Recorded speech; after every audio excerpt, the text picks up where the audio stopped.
I am. I'm all fired up now after hearing that video. I think his voice alone kind of gets you worked up.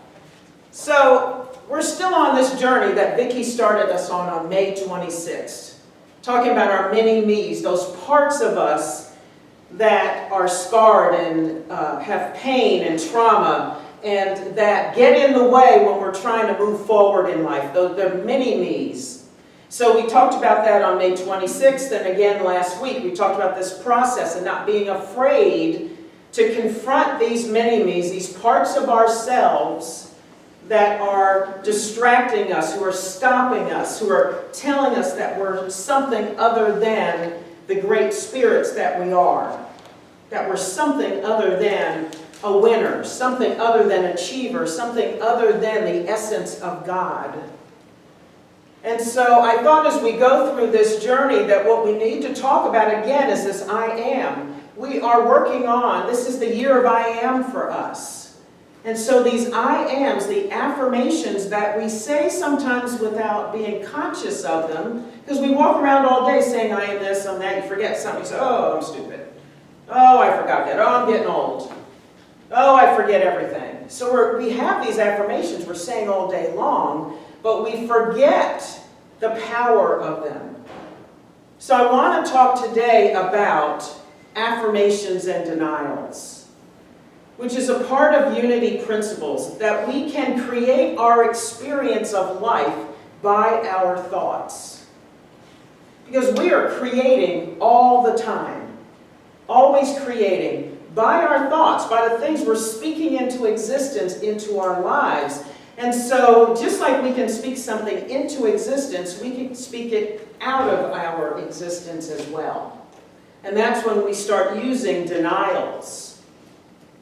I use them a lot throughout the day. When I catch myself thinking or saying something that I do not want to express in my life, I catch myself and I go back and I have a denial, a period of denial, and then move into affirmation. So this is from Heart-Centered Metaphysics by Paul Hasselbeck. He's one of the teachers of metaphysics within Unity, and I've taken a few of his classes at Unity of Dallas. So this is an excerpt from Charles Fillmore's Jesus Christ Heals, which was written in 1940. That's what you... In all actual transformation of mind and body, a dissolving, breaking up process necessarily takes place because thought force and substance have been built into the errors that appear. In each individual, these errors have power that humankind has given to them by his or her thought concerning them.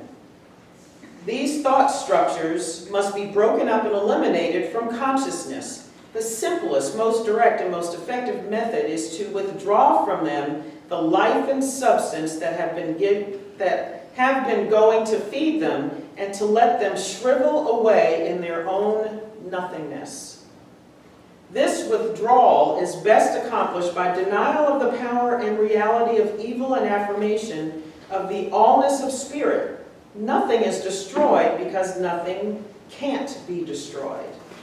The change that takes place is merely a transference of power from an error belief to faith in the truth, with a capital T, through the recognition that God is good and is all that in reality exists.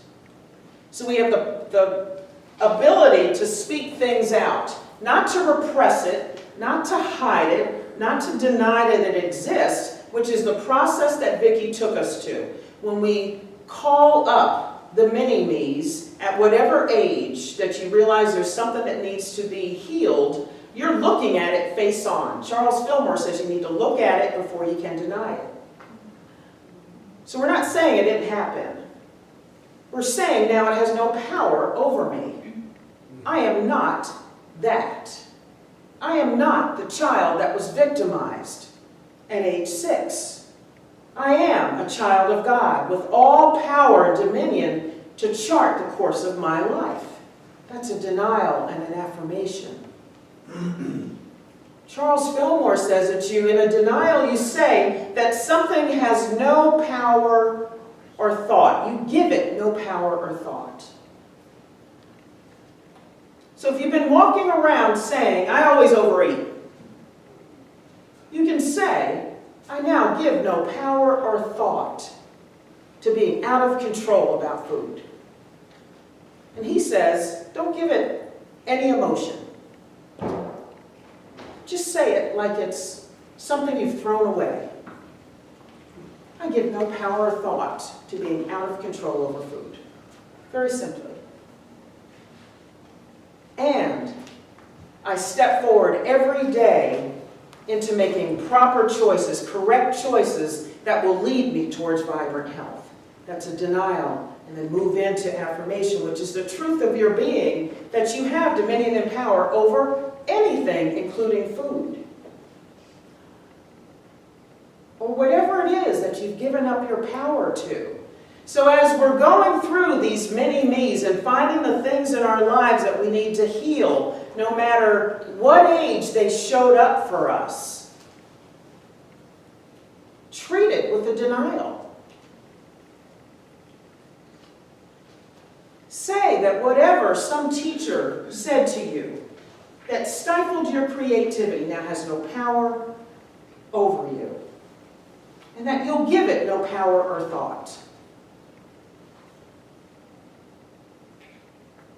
A teacher might have said, you don't draw well, you should do something different. But your heart has always wanted you to paint. And you feel joy. And you feel power when you paint.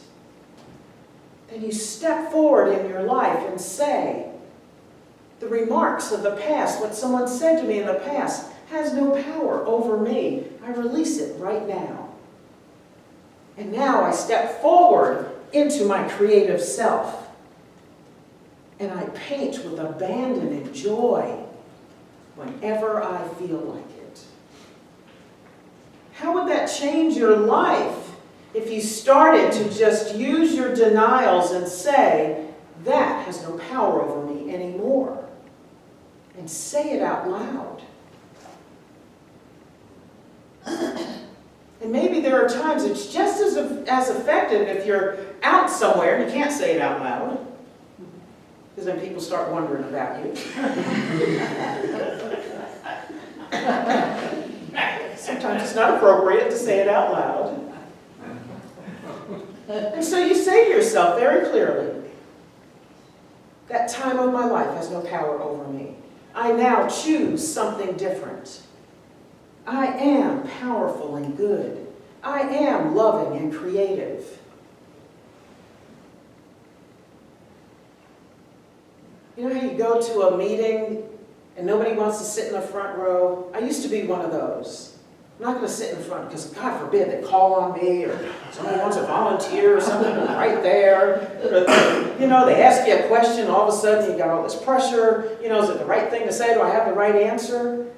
And so now I do denials and affirmations when I walk into a room. And I say, I am comfortable wherever I want to sit. And I have command of myself. And if there's an answer I need to give, I have the right answer. Because I am one with divine mind. I and the Father are one. Everything that I need is here for me right now. And now I go sit in the front row. You know, ever since I've been sitting in the front row, nobody's asked me anything. I'm like, ready. I'm ready now. Pick me. That's right, pick me. Yes. But now I'm not afraid of that anymore. It's often being up front, being in the front row that we're afraid of. And I think it's usually because we're taught not to step up front. But we don't want to be seen because I don't know. Am I going to do it right? Am I going to do it right? Because if we don't do it right, sometimes we've been slapped back when we were young. Don't do that. That was wrong. Don't say that. And so we're quiet now. And we don't want to be called on because we might have the wrong answer. So denials and affirmations. What are you going to speak out of existence? Give it no power. Doesn't matter what it was. If your heart was broken, all of us have had a broken heart, right? All of us. And for some of us, it causes us not to open our hearts again. So we go through life like this, contracted in our hearts, because we don't want to be hurt again. Perfect thing to use a denial on. So you think about it. And so the fact that you have had your heart broken before has no power over you. And then you affirm, I am open to love and goodness in my life.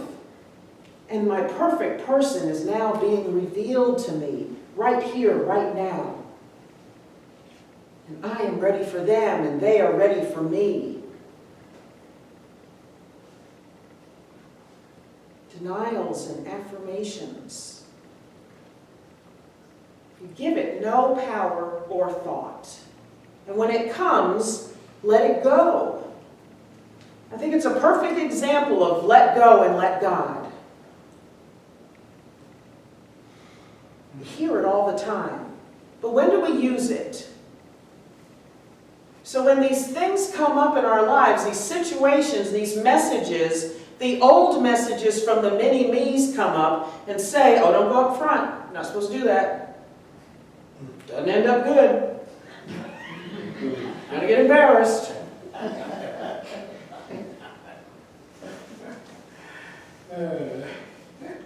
Yeah. Say that experience has no power over me. And now, yes, I can sit in the front row and I enjoy it and I'm comfortable and I'm happy here. This is where I belong. Front row. This is where I belong. One of my first Unity ministers, the first Unity church I went to, he always said, for this I was born. For this I was born. Those things that scare you, use a denial on it. I don't have to be afraid of things I have not encountered before. For this I was born. For this I was born. Think of the power in that message. Because if you're born for it, that means it's yours to do. Everywhere. And you have it inside. Nobody has to give it to you. So use your denials. Think about the things that you don't want to say and experience. Think about the things, the patterns, the habits, the people in our lives who are still in our lives, but you just don't want them to have power over you. Maybe somebody you work with.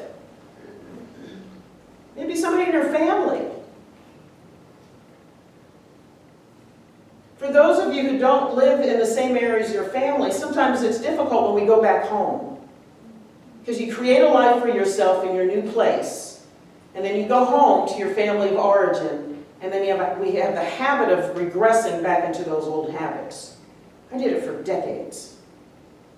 And you go back, you start feeling that stress and everything. And all I want to do is just run, get back in the car and drive off. And I would stay home for like 2 days and just kind of white knuckle it through the whole weekend.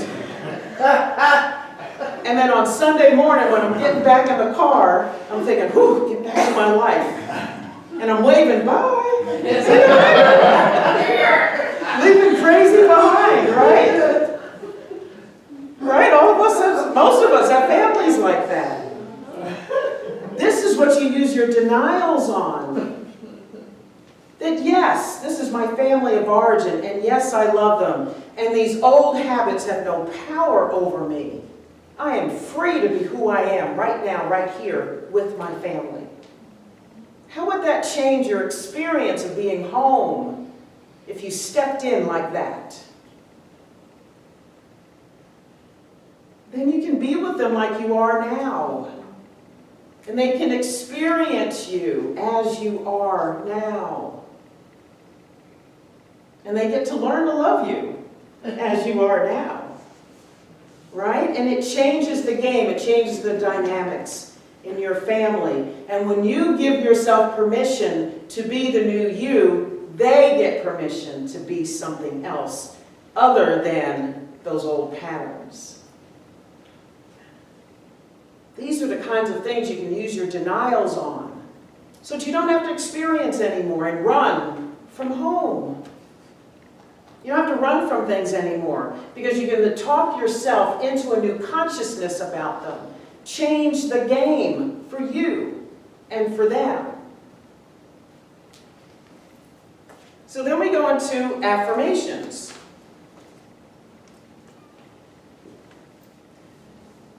So Paul Hasselbeck says there are two uses or purposes for affirmations. One is to educate our minds in positive habits and ways of thinking. The other is to bring divine ideas from the unformed to the formed, from the invisible to the visible. Affirmations that identify oneself with the Christ serve to raise personal consciousness, yet they also indirectly raise collective consciousness and demonstrate the Christ mind in the world.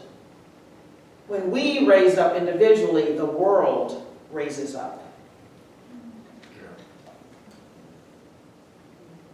So when we're thinking about what can I do about the craziness in the world, work on you. When we're chaotic and crazy, we add to the chaos and craziness of the world. And so we affirm by saying, I am, just like the video. I am this. And you always state things in the present tense. You don't say, I look forward to being healthy. You say, I am healthy.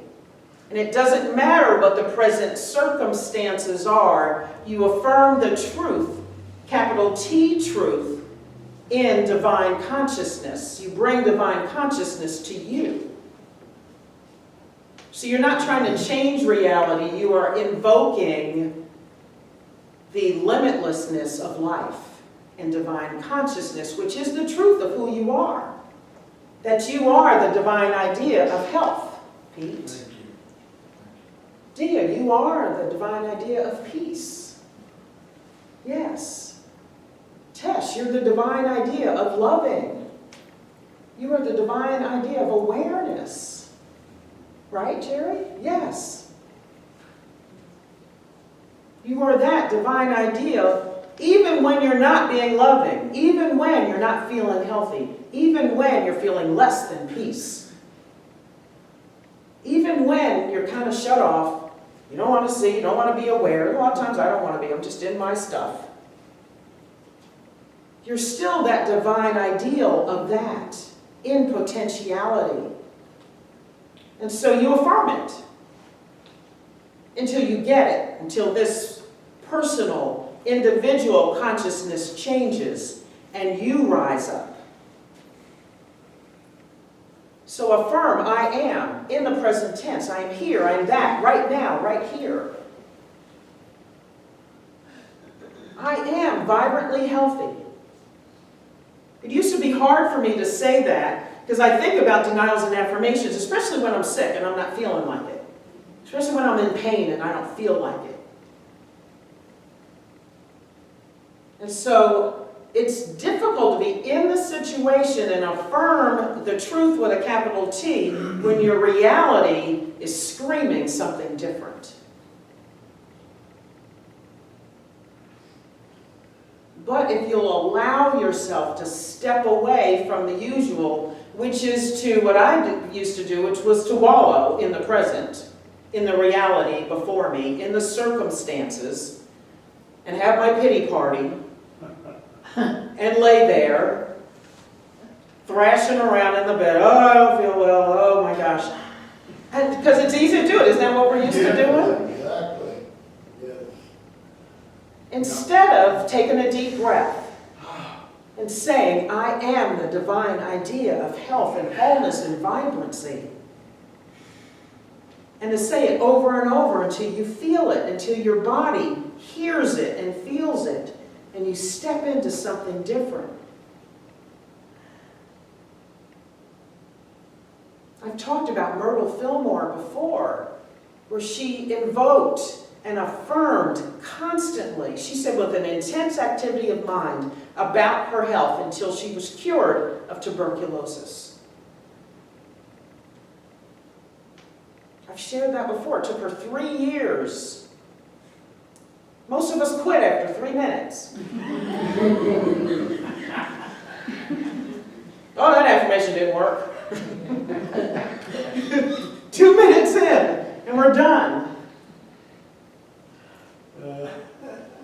But it may take that long for our personal consciousness to be lifted.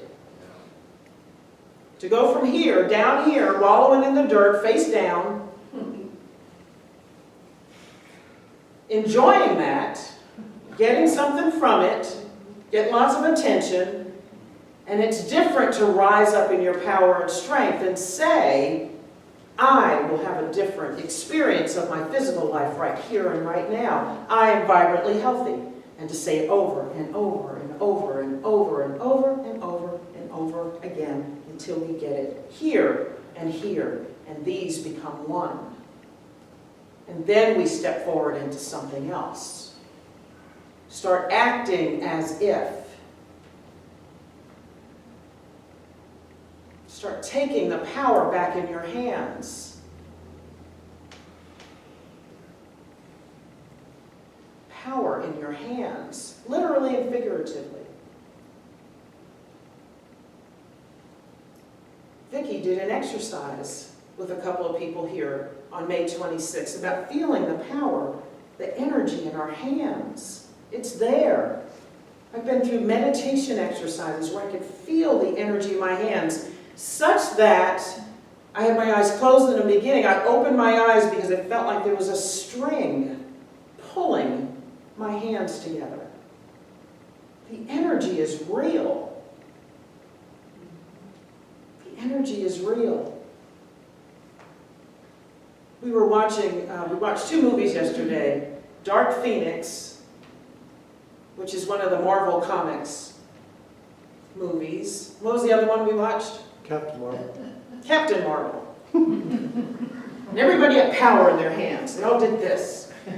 They had this going on. Bring the power up. Light coming from their hands. And I just kept thinking about that. And all of those characters dealt with their mini-me's.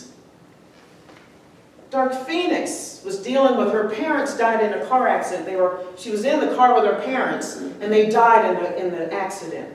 And she was taken into this organization.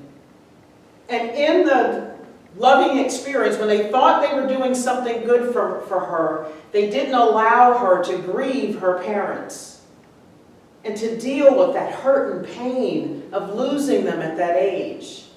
And she had to conquer that mini-me of hers before she could step in and save the world from aliens.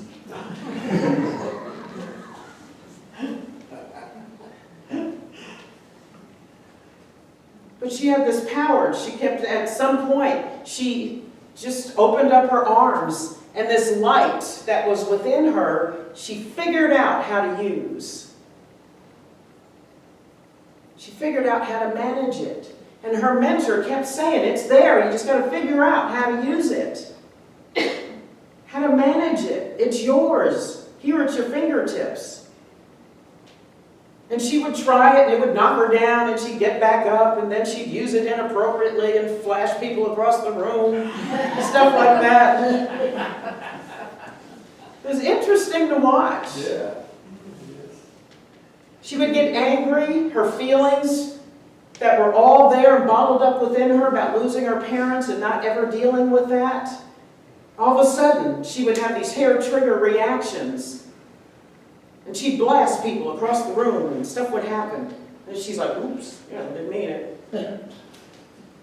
But she wasn't aware. She didn't know. And then when she went through a process of dealing with that mini-me, it was so exciting watching that, because all I could think about was Vicki and her message about the mini-me's. And after she dealt with it, she was able to take her power back. And it was just glorious watching it. I had a pad and paper. I was thinking, I should write this down for the talk tomorrow. Oh my gosh, this is exciting. That's right. Yeah, she just stepped into it. She was just lit up at the end. I won't tell you what happens at the end in case you're going to go see it. But it's interesting. The power that they had in their hands, and it was moving through her whole body. She was the light and didn't know it.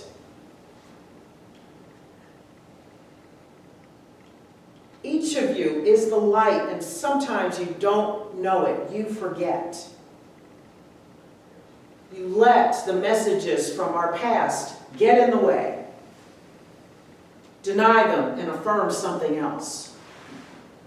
Don't repress it. Don't ignore it. Look at it. See it. Face it. Go through the mini-me process. Ask the questions. Hear the answers. Don't fear it. And then affirm something new. Decide what it is and move forward into your glory.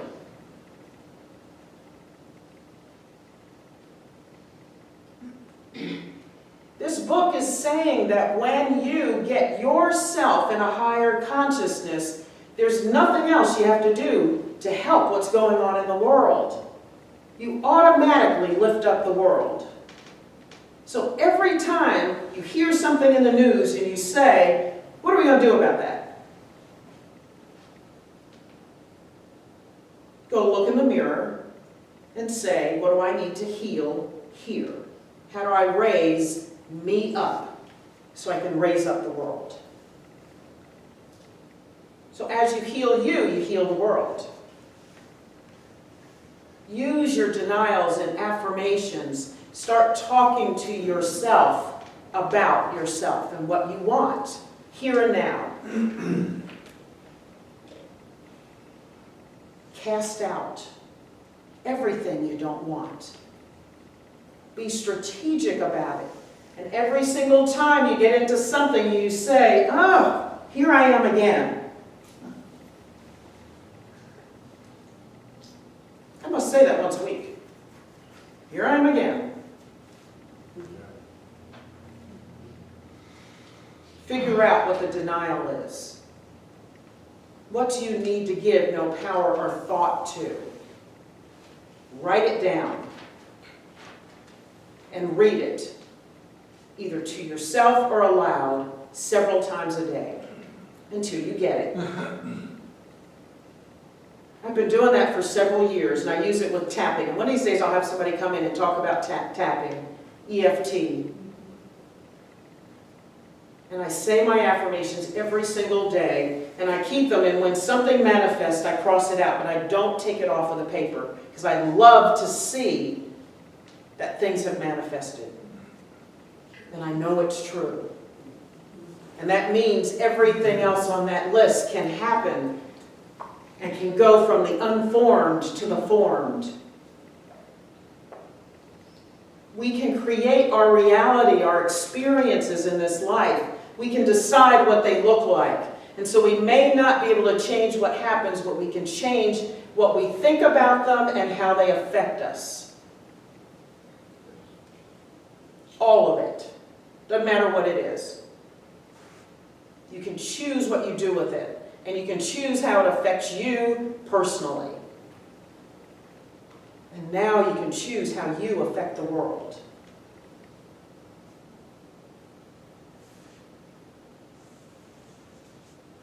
Deny and affirm. Deny and affirm. I give it no power or thought, and I am